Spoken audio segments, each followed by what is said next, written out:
Alright, donc comme d'habitude, bienvenue à notre dernier cours de 420B35 Aéro. Aujourd'hui, on regarde les différentes dernières brides qui nous restent autour des connaissances qu'on a développées durant les dernières semaines. Comme d'habitude, j'enregistre la séance, donc je viens de partir l'enregistrement. On va commencer aujourd'hui avec le principe d'intégration à des bases de données. Donc, si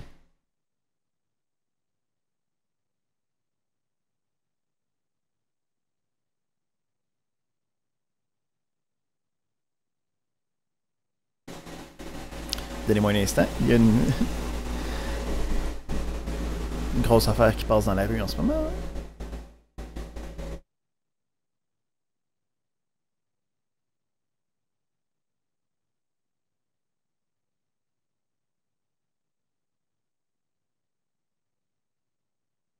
Ok, c'est maintenant passé. Donc, on avait le principe de différentes couches d'applications. On a travaillé sur le front-end et le back-end dans les dernières semaines. Mais il nous restait à connecter la couche de données. Donc, la couche qui, en fait, est habituellement implémentée par une base de données directement.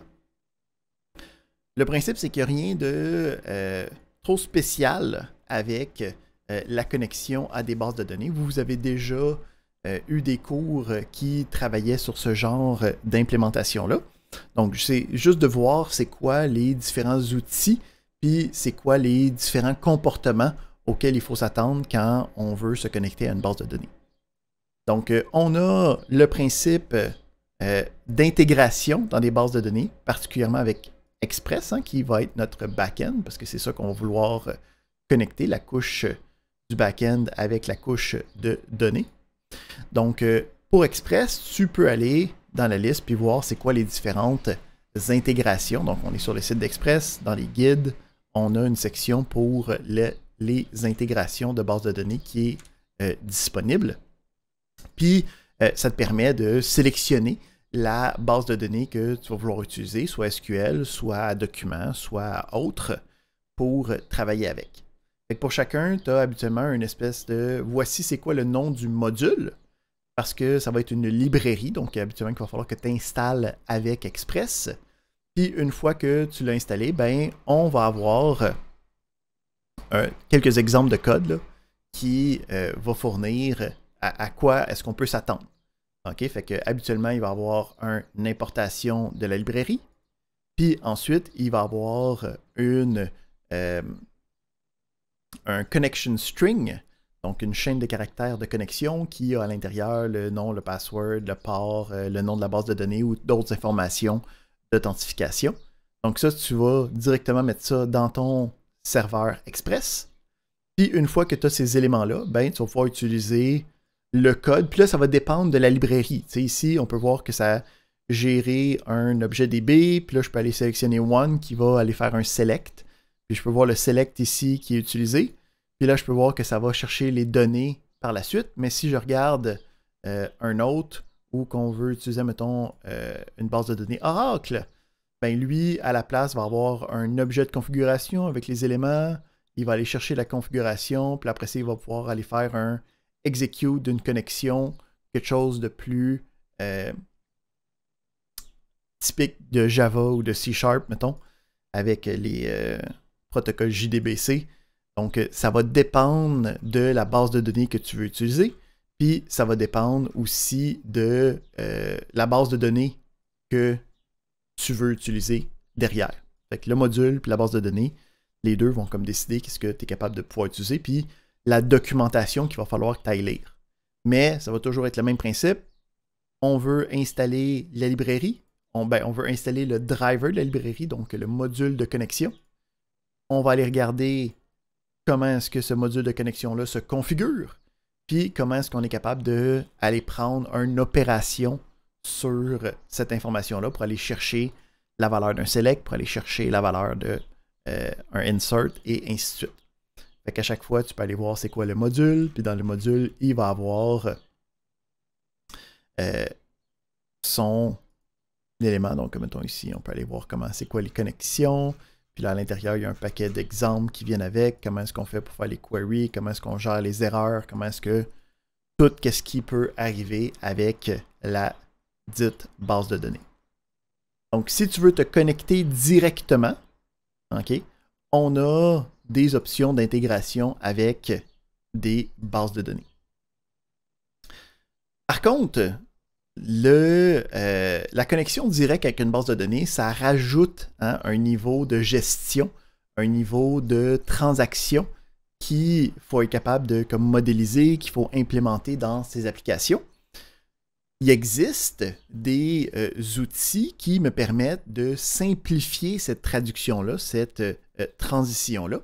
Donc, je crois, est-ce que vous pouvez me confirmer que vous avez utilisé le Entity Framework en C#? Il me semble que c'est dans notre curriculum. Est-ce que ça vous dit des choses? Oui. Oui. Donc, le principe du Entity Framework, c'est quoi? C'est d'être capable d'avoir un modèle d'objet, puis qu'on manipule directement les objets, puis là, derrière, lui, il va gérer la synchronisation avec la base de données. Donc, il existe des outils plus formels aussi dans les environnements JavaScript qui sont capables de faire ces possibilités-là. Celui qui est le plus reconnu, ça va être Prisma. OK? Donc, attends, je vais mettre le lien ici. Puis, on va aller regarder un peu comment fonctionne rapidement Prisma, juste pour voir c'est quoi le genre de choses auxquelles on pourrait s'attendre. Donc, on a... Puis, c'est le même principe que qu'est-ce que vous avez vu avec Entity Framework, c'est juste un peu un autre workflow, mais qui utilise les mêmes concepts. OK? Fait que tu installes la librairie, OK, ça va bien. La première chose, ça va être qu'il va falloir que tu aies un modèle sur lequel on va être capable de créer les tables, identifier les objets, faire la traduction entre le monde de la base de données puis le monde de la programmation.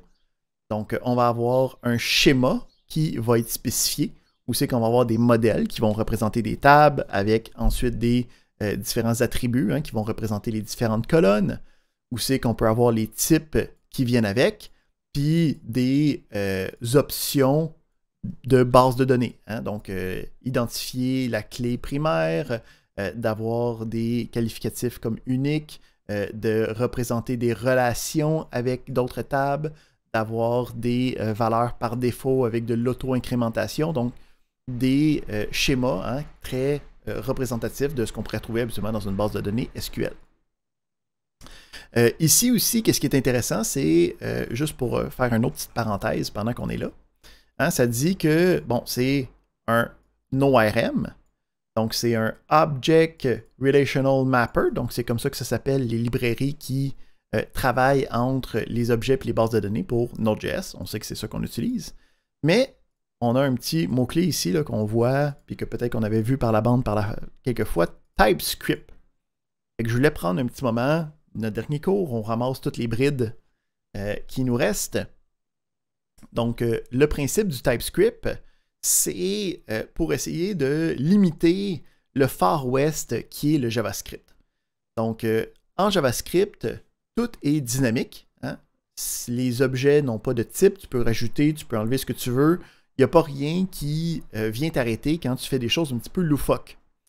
Fait que le TypeScript se veut être un niveau d'annotation de type qui va exister par-dessus le JavaScript. Fait que TypeScript, c'est un langage qui est apparent au JavaScript, c'est des frères, puis qui va permettre d'avoir à l'intérieur de ton éditeur. Okay? Donc, le but du TypeScript, c'est pour t'aider au développement. Donc, ça va te donner des erreurs de type par rapport à ton code. Donc, ici, on a un exemple. Je me crée un utilisateur. À l'intérieur, il y a 3 chaînes de caractères avec différents nom de propriété. Puis là, après ça, j'essaye d'utiliser une propriété qui n'est pas dans la liste. Ben, c'est clair, ça c'est un const, on ne peut pas l'ajouter. C'est clair que name, ça n'existera jamais. Là, okay? Parce que lui, on a un type qui est avec first name, last name, puis role, qui sont les trois des strings. C'est certain que user.name, ça n'existe pas. Fait que cette erreur-là va être disponible dans votre éditeur avant de déployer le code puis voir que ça ne fonctionne pas. Donc, TypeScript est un ajout que tu peux faire à ton projet pour être capable de rajouter des types et des annotations à même ton projet. Bon. Donc, on peut aller voir quand on va travailler avec les différents... Mettons, quand on travaille avec des fonctions, ben, avec les fonctions, tu vas pouvoir aller venir spécifier c'est quoi les différents types possibles de tes paramètres. Comme ça, quand tu vas venir essayer d'utiliser cette fonction-là, il va y avoir de la vérification de type qui va arriver derrière. Donc, le but du TypeScript, c'est un langage qui se retransforme en JavaScript par la suite, parce que c'est quand même JavaScript qui roule sur le web. Donc, c'est un langage qui est compilé en JavaScript, qui est transpilé, en fait, là, qui va te permettre d'avoir des types. On a de plus en plus de monde qui l'adopte parce que c'est vraiment une bonne idée, parce que ça te permet d'attraper des erreurs avant que tu arrives en production. Puis ça se peut aussi que ça attrape des erreurs qui sont plus subtiles, que ça te prendrait du temps à voir des comportements un peu bizarres, qui sont un peu arbitraires, qui n'arrivent pas tout le temps, sporadiques, pour être capable de bien travailler avec ça. Fait que je voulais mentionner ça quand on voit ici des choses qui disent « Hey, c'est en TypeScript », ben, c'est parce que si on veut que ce soit des objets, que les types soient définis puis que ça soit très clair et bien représenté, c'est une partie importante de ça. Fait que on a le principe de je définis. Fait qu'on revient à notre petite idée de qu'est-ce que c'est Prisma, comment ça va fonctionner. Donc, on va avoir le modèle qui va être spécifié pour ton programme. Une fois qu'on va avoir cet élément-là, on va avoir une migration qui va être faite. Puis la migration va avoir les informations de la base de données. Okay? Fait que ça va s'assurer que les tables sont créées correctement, que la connexion fonctionne, okay? Tous ces éléments-là. Puis, qu'est-ce qui est intéressant, c'est que ici, le Prisma est capable de travailler avec une panoplie de différentes bases de données. Okay? Fait qu'il est capable de travailler avec la majorité des bases de données SQL dignes de ce monde. Donc, Postgres, Microsoft SQL Server, MySQL et SQLite. Fait que derrière, on peut utiliser n'importe quel de ceux-là. Puis, tant que tu mets la connexion, comment te connecter, tout va bien passer.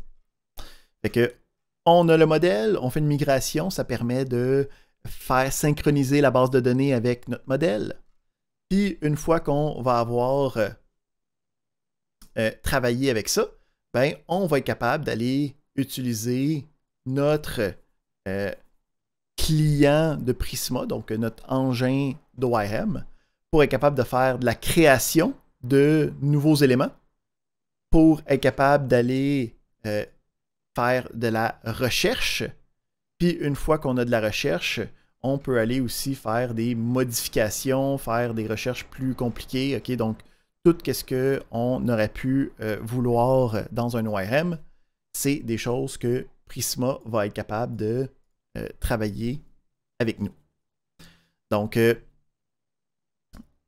on a les intégrations avec des bases de données. Si on veut avoir un accès direct, donc si c'est quelque chose de simple ou juste une table avec quelques colonnes, des fois c'est plus facile de juste travailler directement avec la base de données. Ou sinon, on peut avoir un setup un petit peu plus fancy avec des choses comme Prisma qui permet de faire de l'ORM avec ta base de données.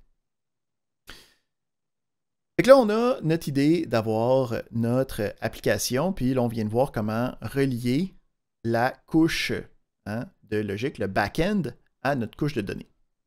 Puis, on a travaillé dans les dernières semaines à créer notre lien entre le back-end et le front-end. Mais on n'a pas encore vu comment que le front-end va être capable de demander ces informations-là, puis recevoir la réponse pour être capable de l'afficher. Donc, on a vu que l'information était maintenant disponible. Si on a utilisé le Thunder Client avec nos serveurs Express, on est capable d'interroger le serveur Express, ça nous retourne une réponse. Mais là, comment, à la place du Thunder Client, que ça se fasse à l'intérieur de notre environnement, qui est le front-end? Hein? Fait que pour être capable de faire tout ça, on va avoir une fonction fondamentale qui va être la fonction fetch. Donc, la fonction fetch va me permettre, dans une application, dans un front-end, dans du code JavaScript qui roule sur le client, de faire une requête HTTP, recevoir la réponse, puis être capable de traiter cette réponse-là. Fait que le fetch, comment il fonctionne? On a ici un autre élément qui est semi-nouveau, c'est le principe de requête asynchrone. Donc ici, on a des mots-clés comme async puis await. Donc le principe de ces éléments-là, c'est que ce code-là va prendre du temps à faire. Fait que quand on a des éléments qui peuvent prendre du temps, il faut spécifier qu'on peut comme continuer à faire notre restant de programme pendant qu'on est en train d'attendre ces éléments-là. Donc, le principe de fonction asynchrone, c'est que quand on a un appel à await, lui, il va continuer le programme pendant qu'il est en train de faire cette fonctionnalité-là ici. Donc, différentes fonctions ont besoin du await. Quand tu regardes le code, c'est ça qui te permet de voir qu'est-ce qui se passe. Aussi, le principe du async puis du await, il y a deux versions. Le async await, cette nomenclature-là est semi-nouvelle, ça fait 4-5 ans qu'elle existe. Avant, il y avait des den, c'est des exemples que je vais montrer tantôt pour voir c'est quoi les différences entre les deux. Mais c'est le même principe de je suis en train de rouler quelque chose, ça va se passer plus tard, donc il faut que je sois capable de prendre ça en considération. Fait que on a le principe de j'ai fetch, puis là je suis capable d'aller mettre une adresse quelconque, puis d'aller chercher avec cette réponse-là. Donc la réponse, hein, c'est un bundle d'informations parce que tu as le statut de réponse, le temps que ça l'a pris, les headers, les cookies, plein de choses. Mais tu es capable d'aller chercher le corps de la réponse, hein, comme quand nous autres, on envoyait des réponses avec les API qu'on avait créées. Fait qu'on est capable d'aller trouver ces données-là, puis de commencer à les utiliser dans nos programmes. Fait qu'on est capable d'avoir des fonctionnalités qui vont avoir des accès à nos différents programmes. Puis en fait, à nos API qu'on a construits. C'est ça qui commence à être intéressant. Fait que ça, c'est la première chose de quoi on a besoin quand on veut implémenter une gestion complète de notre application full stack. Hein? Donc, dans notre couche de présentation, on est capable d'avoir un fetch qui va aller chercher l'information. Là, par contre, on va avoir un petit problème où c'est que quand je charge une application avec React, quand je charge l'application pour la première fois, je vais avoir besoin d'aller chercher comme les données courantes. Puis, si je fais ça juste dans mon component, puis que j'utilise, mettons, un state, le principe de changer le state va changer, puis ça va faire rafraîchir, mais quand je rafraîchis, ça va refaire changer le state, ce qui va le faire rafraîchir, ce qui fait changer le state, ce qui fait rafraîchir, ce qui fait changer, puis ainsi de suite. Fait qu'il ici une problématique de j'ai besoin que quelque chose arrive une fois, puis après ça, je vais être capable de dealer avec, mais j'ai besoin d'une information qui est comme préalable à mon affichage. Fait que pour être capable de faire ça, il va falloir apprendre plus de choses sur React. Donc, on retourne sur le site de React, on veut apprendre plus de choses, on s'en va dans le Learn. Donc, on avait décrit le UI, on avait ajouté de l'interactivité, on avait travaillé avec le state. Ben là, on est rendu dans la dernière section qui va travailler avec les capsules d'échappement, les escape hatches. Donc, quand on veut commencer à travailler avec des éléments qui sont comme à l'extérieur du monde que React a créé, là. Hein, nous autres, on veut aller travailler avec un API là, qui est sur un autre serveur. Comment est-ce que je fais pour aller travailler avec ça? Ben, il va falloir utiliser ce qu'on appelle des effets. Donc, des effets, ça va être des choses qui me permettent de me synchroniser avec des systèmes externes. Donc, je mets ça dans le chat. Donc, on a le principe qu'on a une API externe, puis cette API externe-là a des informations que j'ai besoin pour être capable de démarrer mon application. Donc, j'ai besoin de me synchroniser avec ce système-là externe. Je vais devoir utiliser des effets avec un grand E. OK? Fait que le principe, c'est des choses qui vont rouler peut-être une fois ou qui vont se synchroniser à l'extérieur du cycle de vie d'affichage avec les animations, avec l'interaction de mon application de React. Fait que, comment est-ce que ça fonctionne? Il va falloir déclarer c'est quoi l'effet. OK? Puis cet effet, par défaut, va être exécuté après chaque réaffichage. Ce qui n'est pas nécessairement une problématique. Puis, on va devoir spécifier quand est-ce qu'on veut que cet effet-là se soit réexécuté plutôt qu'à chaque réaffichage. Fait que, on va regarder comment écrire ce code-là. Puis, une fois qu'on va avoir regardé un peu qu'est-ce que ce code-là fait, on va aller regarder un dépôt qui met en place cette fonctionnalité-là avec le back-end, avec le front-end, toutes les choses qui marchent ensemble. Fait que, comment est-ce que je fais pour être capable d'avoir un effet qui va être ponctuel, qui va être exécuté à l'extérieur de mes réaffichages? Donc, j'ai besoin d'un autre hook. On avait le use state hein, pour les états, qui étaient des données qui étaient reliées à l'interactivité de mon application. Mais là, j'ai besoin d'avoir des données qui vont être un effet avec un système externe. Fait que je vais utiliser le use effect. Fait que le principe du use effect, c'est une fonction qui va recevoir une fonction en paramètre qui va être exécutée automatiquement. Fait que par défaut, j'ai le use effect, puis j'ai du code qui va être exécuté à chaque rafraîchissement. Là, moi, c'est pas nécessairement ça que je veux en ce moment. Là. Moi, mon idée, c'est de devoir aller chercher de l'information une fois au début de mon application. Fait que on va aller voir plus loin, qui est, on a un élément avec le principe de dépendance.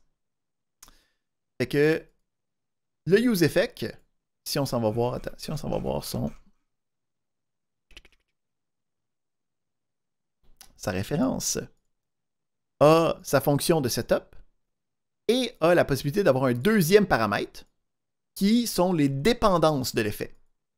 Donc le principe, c'est qu'un effet, ça peut être exécuté à différents moments. Okay? Donc ça se peut que ça soit relié à un état, ça se peut que ça soit relié à une autre variable. Donc je peux, à la place que ça soit refait à chaque affichage, qui est le cas par défaut, si je mettrais du code sans effet, ça serait ça, c'est recalculé à chaque affichage. Mais je peux dire, gars, c'est juste quand ça change que je veux que tu réexécutes.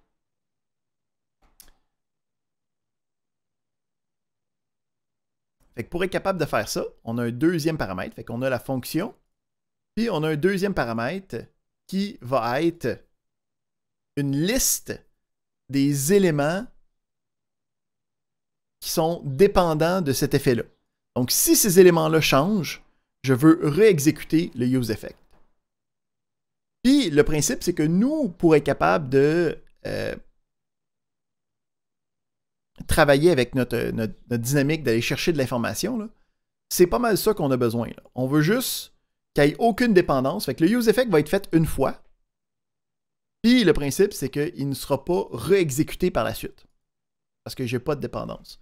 Là, si vous voulez aller voir plus loin, tu peux avoir des dépendances qui font en sorte de voir qu'est-ce que tu as besoin à l'intérieur.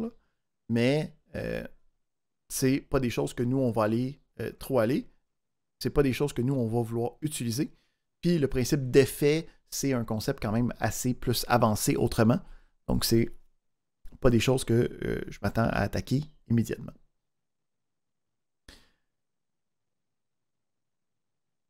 Fait que nous, on va souvent aller chercher des informations d'API, des choses comme ça. Donc, c'est des choses qui vont arriver souvent avec les useEffects. C'est comme ça qu'on va aller chercher notre information dans notre application. Fait que pour être capable de bien voir ça, j'ai fait un petit dépôt avec du code que vous pouvez regarder.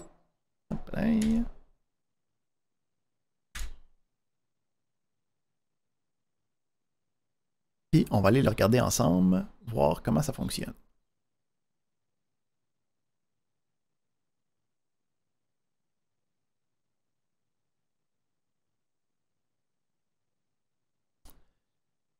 Parfait, on va aller ici dans Code.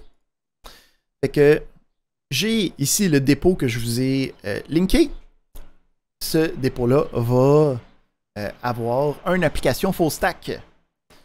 Si vous voulez même aller voir dans les branches, il y en a une version qui utilise une base de données que vous n'avez pas accès, mais vous pouvez voir le code qui est disponible par rapport à ça. Donc, quand on a une application full stack, en utilisant qu'est-ce que nous on a fait, qui est un back-end, un front-end, puis les deux vont communiquer de manière complètement indépendante. À la place d'avoir juste un dossier qui va avoir comme le projet, là on a deux projets. Fait qu'on va avoir le client, puis le serveur, le front-end, puis le back-end. Fait que je vais commencer de mon côté back-end, puis je vais partir ce back-end-là.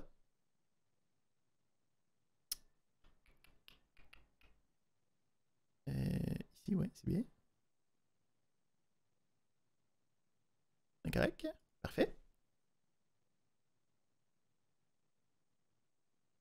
Puis ensuite, je peux faire le... Fait que là, ici, j'ai mon back-end. OK, fait qu'on va aller voir qu'est-ce qu'il y a là-dedans. Fait que le principe ici, c'est que j'ai fait un petit clicker, un peu comme l'exemple du devoir qu'on avait fait. Puis à l'intérieur, on a différents clics. Là, ici, attends, je vais juste rafraîchir une page parce que là, il est en train de loader des affaires qui sont inutiles.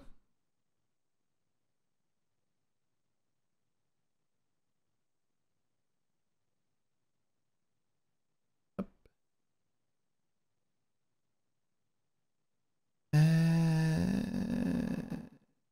Où est ma page?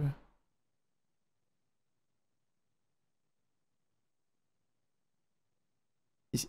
OK. Parfait. Fait qu'on a notre serveur. Dans mon code, il est ici. Parfait.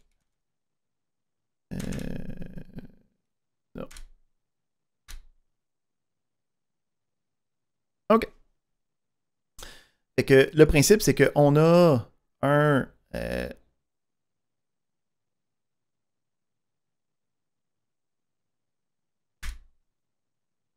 on a ici un élément, je sais pas pourquoi il...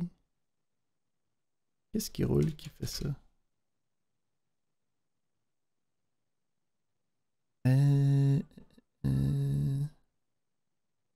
J'ai-tu un autre de mes...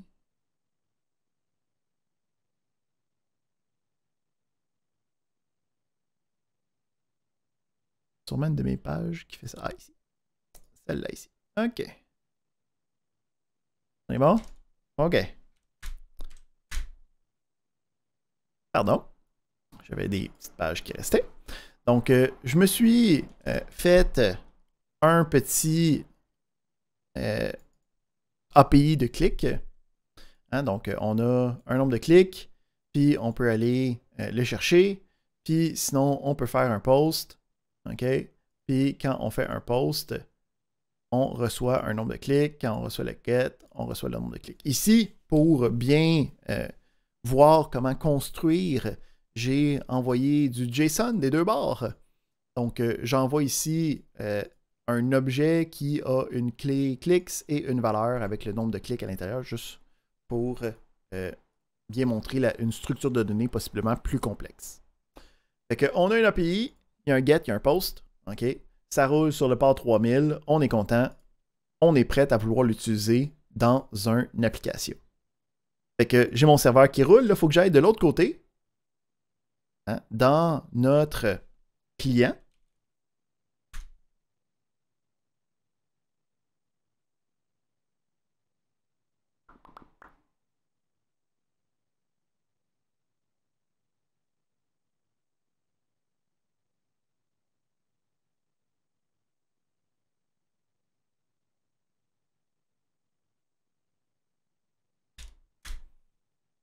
J'ai déjà quelque chose sur le port 3000, c'était mon API.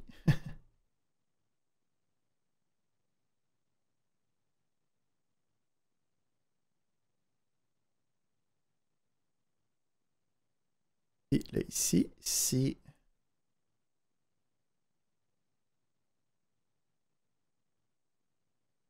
je démonte qu'est-ce qui se passe avec cette application-là, on va aller web. J'ai ici l'application, OK? Puis, premièrement, je peux la rafraîchir. Je peux voir que le clic est déjà à 3 parce que c'était à ça qui était rendu hein, dans mon API parce que j'avais fait des posts. Puis là, quand je clique, OK, ça augmente. Ça, on s'attend à ça. Mais là, maintenant, quand je rafraîchis, ça reste le nouveau décompte. Pourquoi? Parce que quand je rafraîchis l'application rafraîchie, va communiquer avec le serveur va me dire il y en a 16, puis là, ça va m'afficher cette valeur-là directement. Fait que voyons voir dans le code comment est-ce qu'on est capable de faire ça. Fait que j'ai ici mon app.js. Fait que si je regarde, j'ai le principe habituel hein, j'ai un clic, OK, qui est un state. OK, tout ça, ça va bien. Puis j'ai quand je clique sur le bouton, j'ai une fonction hein, que j'ai spécifiée, handle click. Fait que si je regarde le handle click, le principe, c'est que lui va faire un fetch avec un post. Puis là, juste par principe, j'ai aussi spécifié un body avec juste des données, là, juste pour vous montrer comment le faire. Là, mais si c'était juste un post, j'aurais juste pu mettre le post directement comme élément. Là, je vous donne des petits hints sur qu'est-ce que vous allez avoir besoin durant votre projet de full stack. Puis là, une fois que j'ai cette information-là, je vais chercher le JSON de la réponse, puis je vais faire un set clicks avec cette information-là. Fait que le principe ici, c'est qu'à chaque fois que je fais un clic, derrière, ça fait un post. OK, je peux voir ici, à chaque fois que j'avais cliqué, ça faisait un post sur mon API. Ici, si vous faites cette version-là de manière locale, il va falloir avoir un petit ajout okay, de sécurité. Donc, il y a des préventions à faire des appels à des API qu'on ne connaît pas ou dans des navigateurs vers un autre site web pour éviter que tu ailles sur un site malicieux, puis que ça commence à essayer de se connecter à Facebook comme si c'était toi, des choses comme ça. Donc, pour désabler tout ça, il va falloir utiliser un autre middleware. Donc, on a... Ici, on va aller voir ça. Le CORS middleware, okay, qui va travailler sur le Cross-Origin Resource Sharing. C'est ça le nom du CORS. Fait que le principe, c'est que nous, on veut dire à notre API, gars, je m'en fous de qui tu reçois la demande.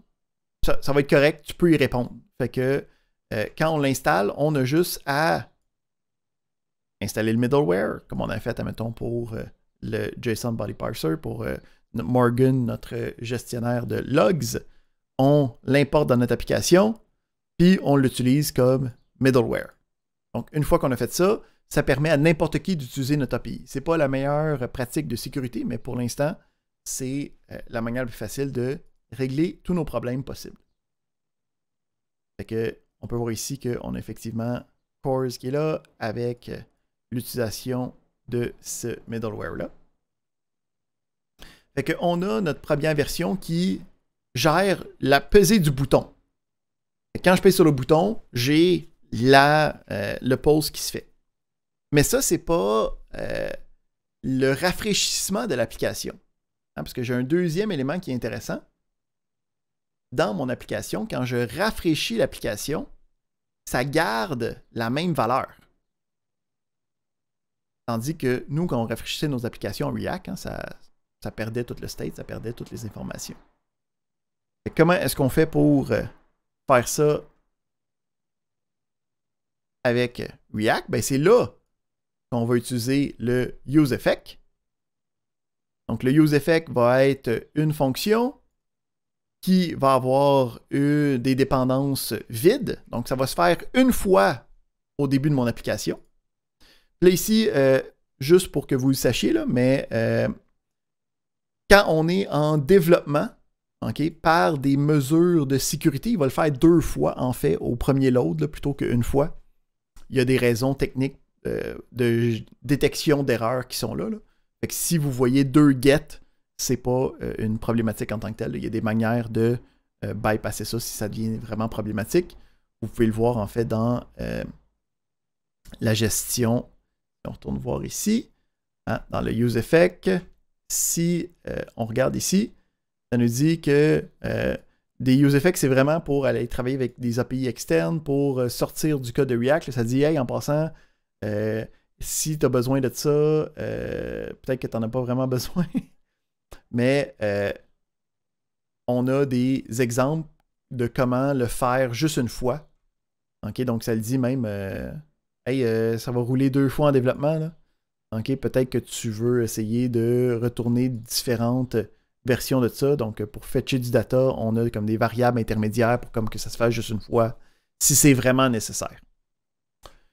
Mais pour nous, qu'est-ce que le genre de choses qu'on va faire? Juste loader, faire un get au début de notre application, ça devrait être pas une problématique qu'on rencontre. Donc, on a le principe du useEffect. On va aller chercher le nombre de clics. On prend notre résultat. On fait notre set clics. C'est ça qui vient setter notre première utilisation du clic.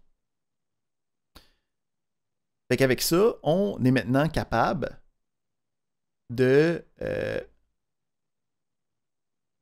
faire notre pleine boucle, hein, de notre couche de présentation. Ça utilise le useEffect, ça fait la demande au serveur, ça prend le résultat, puis ça prend cette information-là pour l'afficher.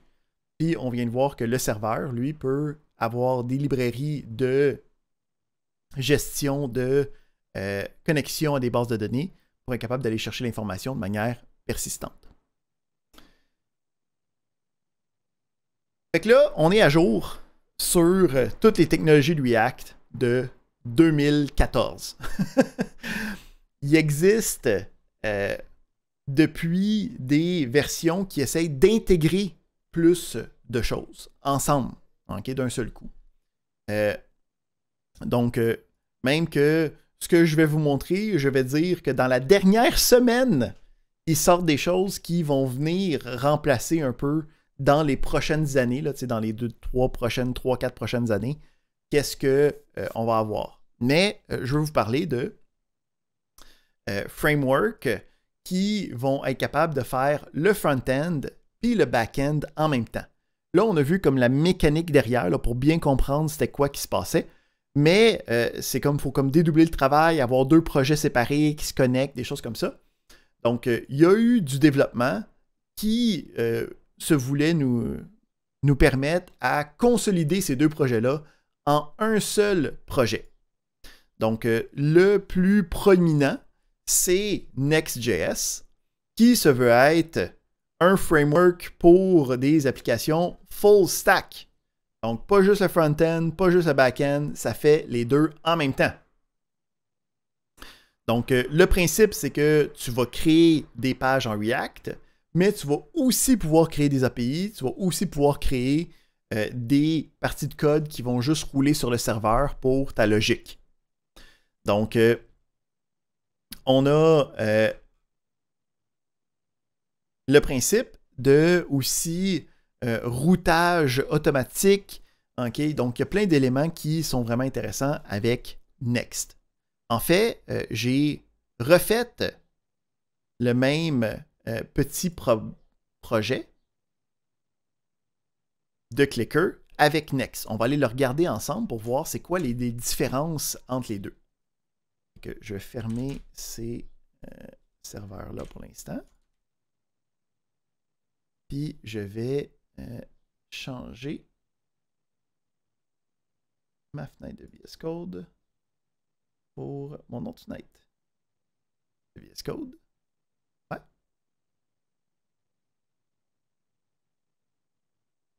Que je vais remanier pour que ça soit plein écran. Oui! OK. Fait que je vais le partir. OK. Qu'est-ce que tu dis? C'est run dev. Ouais. OK. Fait que si on regarde, premièrement, la structure du projet est différente. OK? Donc, lui n'a pas de dossier source. Lui, il va avoir un dossier page. Puis, le principe, c'est que lui, il a du routage automatique. Donc, c'est pas seulement fait pour des applications de une page. Hein. React, nous autres, on a fait une application qui était toute sur une page. Souvent, on veut avoir un paquet de pages. OK? Puis, il va y avoir des barres au-dessus, puis un menu à gauche qui vont tout le temps se ressembler. Mais là, le contenu de la page va être différent. Donc, pour être capable de gérer ça, on va avoir le principe de routage automatique où on va avoir un dossier qui va avoir des sous-dossiers, puis à l'intérieur de ces dossiers-là, il va y avoir ultimement les fichiers qui vont représenter le component de ma page. Mais cette arborescence-là va se traduire en chemin automatiquement.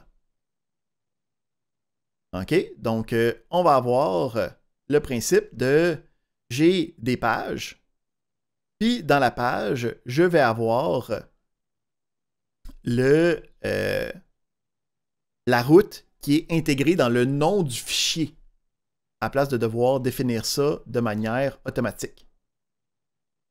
OK? Fait que si on regarde le code derrière, j'ai un dossier page, puis j'ai une page clicker. Fait que si je m'en vais voir mon application initiale, OK, l'application de base est là. Mais moi, si je veux aller chercher qu'est-ce que moi je suis en train de faire, je vais devoir aller sur la page clicker. Fait que ce lien-là, c'est fait automatiquement. J'ai marqué nulle part qu'il y avait une page qui s'appelait Clicker. C'est le routage automatique qui s'est faite avec notre clicker. Puis là, le principe, c'est que ça ici, c'est le même code que tantôt. Là. OK? Fait que j'ai mon bouton avec le click, j'ai le handle click. Le handle click fait le fetch. OK? Mais le lien vers le serveur sur lequel je fais l'appel, c'est un serveur qui va être sur la même adresse que sur laquelle je suis en ce moment. Fait que je vais être capable de non seulement définir des pages avec les différents components, mais je vais aussi être capable de définir les API qui vont gérer ça, tout à l'intérieur du même code. Comment est-ce que je fais pour spécifier les différents éléments d'API? Excellente question. Étudiant fictif. Si on retourne voir dans notre documentation de React, on va être capable d'aller voir ici, je vais aller chercher le principe de dans mon routage, je peux avoir des routes pour mes API. Là, ici, on a une note, là, OK, qui va venir dans les prochaines années invalider ce que je vous dis. Ça, c'est le principe du monde, du web, du développement d'applications. Les choses sont désuètes plus vite qu'on peut le dire. Là. Donc, il y a des nouveaux éléments là, qui s'appellent les Server Components. Donc, c'est sorti, ça a été mis en action, puis de manière comme en production, il y a de cela 4 jours. Fait que c'est pas encore frais, c'est pas encore prêt pour être déployé dans les mégacorps, là, mais c'est ce qui s'en vient, mettons. Le monde sont bien hype là-dessus.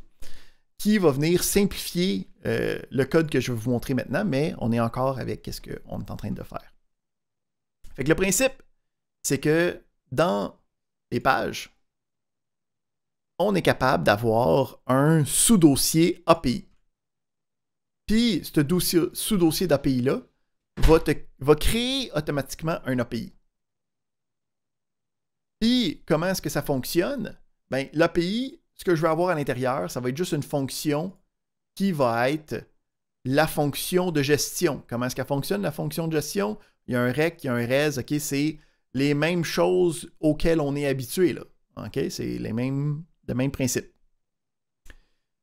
Fait que à l'intérieur, on peut faire le send, on peut faire les différentes gestions qu'on a auparavant. Si on regarde qu'est-ce que moi j'ai fait. Donc dans API, je me suis fait un API pour nos clics. Là, la différence, c'est que j'ai juste le droit à une fonction. Fait qu'il faut que je détecte c'est quoi la méthode pour être capable de gérer un get ou un post. Mais le principe, ça reste le même. Hein? Je fais le res.json ou res.send. Je incrémente, puis là, c'est moi qui gère, mais ça pourrait être une connexion à une base de données, hein, qui gérait l'API. Mais on peut voir ici le même principe encore. J'ai un API, je fais la gestion des différentes requêtes, j'envoie un résultat. C'est juste que maintenant, à la place d'être 2 projets séparés, c'est le même projet qui combine les 2. Puis, si je regarde, qu'est-ce que ça donne? J'ai le clic qui fonctionne, je rafraîchis ma page, OK? Puis, je peux voir un petit micro-instant hein, dans lequel l'information n'est pas encore loadée parce qu'il est en train de faire la requête. Donc, il y a des manières de mettre des choses loading ou des choses plus fancy, là, mais c'est pas mal qu'est-ce qui se passe quand on est en train de faire de la gestion de manière dynamique. Et comme j'ai dit, c'est en train d'être remplacé. OK? Donc, dans les derniers jours, il y a 5 jours, là, OK?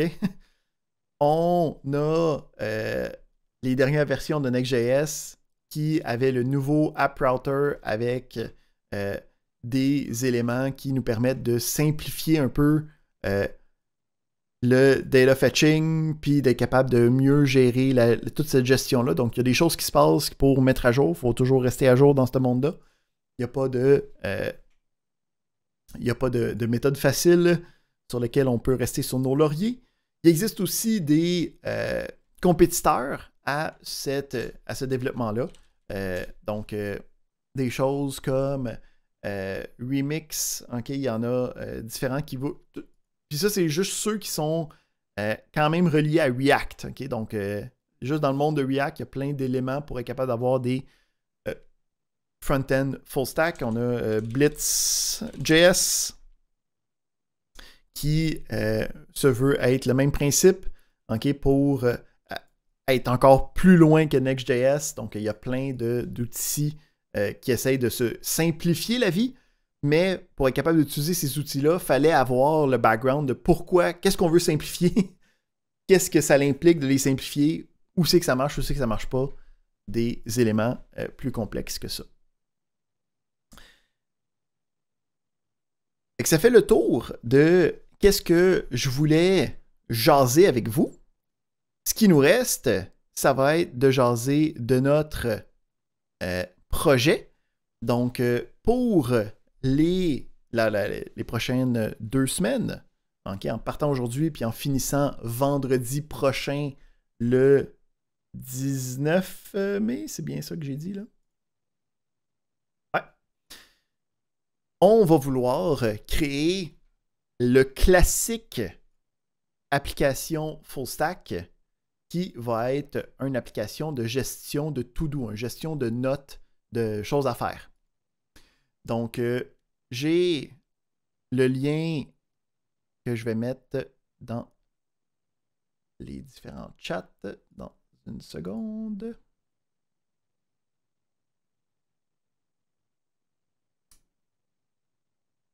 Hop, hop. Donc, c'est un projet qui se fait en équipe. Donc, comme pour le projet de mi-session, il y a une personne qui va créer l'équipe. Les autres personnes vont se joindre à l'équipe par la suite. Donc ici, je vais aussi le mettre dans le lien pour le projet de fin d'étape full stack.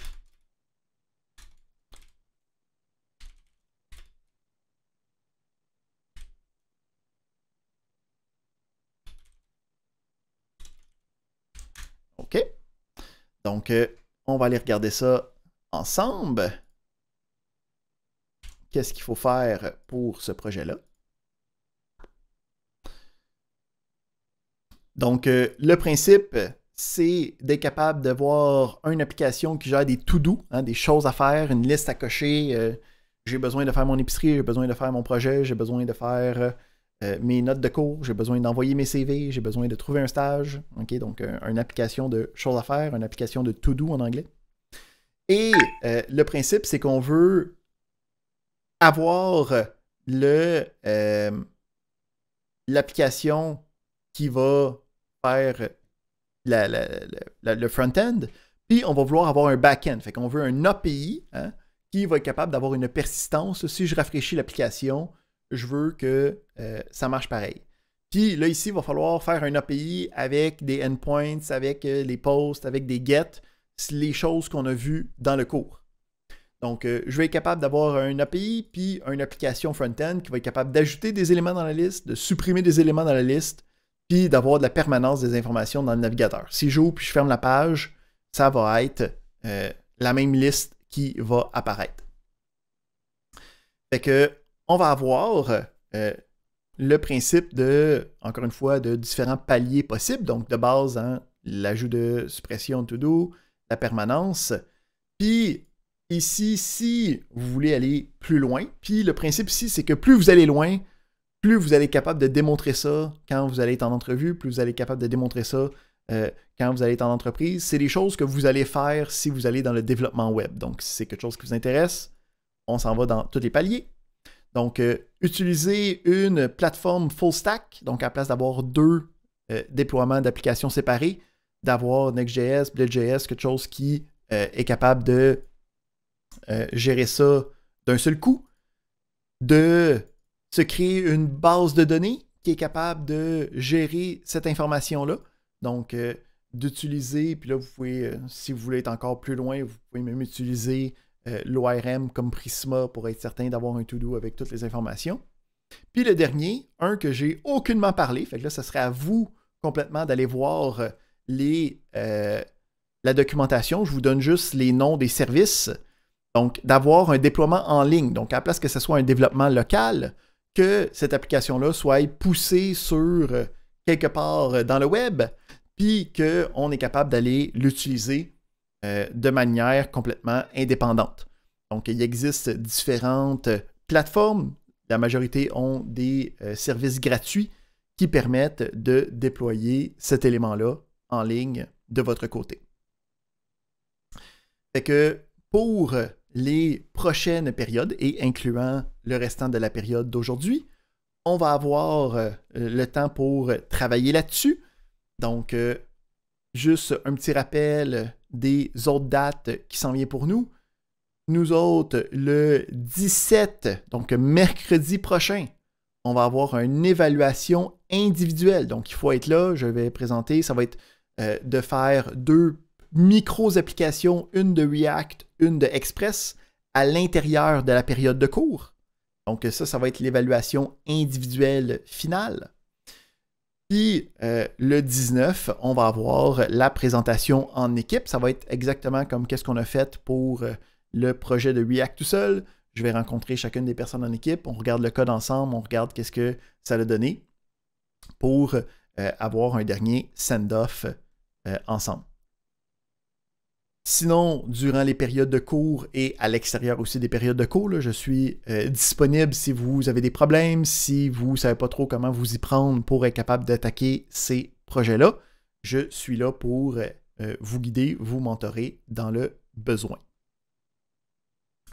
Ça serait ça qui se passe pour les 2 prochaines semaines. Est-ce qu'on a des commentaires, questions, interrogations, problématiques, ou on est prête? On est gung-ho, on a hâte d'attaquer les problèmes.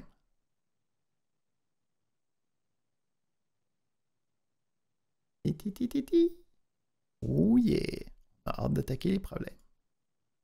Excellent. Ça serait donc la fin de notre période magistrale ensemble. Je vais aller mettre en ligne la vidéo sur notre playlist de YouTube. Vous pouvez commencer à travailler, à penser au projet. Notre principe, c'est qu'on a la présentation vendredi prochain. Bonne chance à tous et bon travail.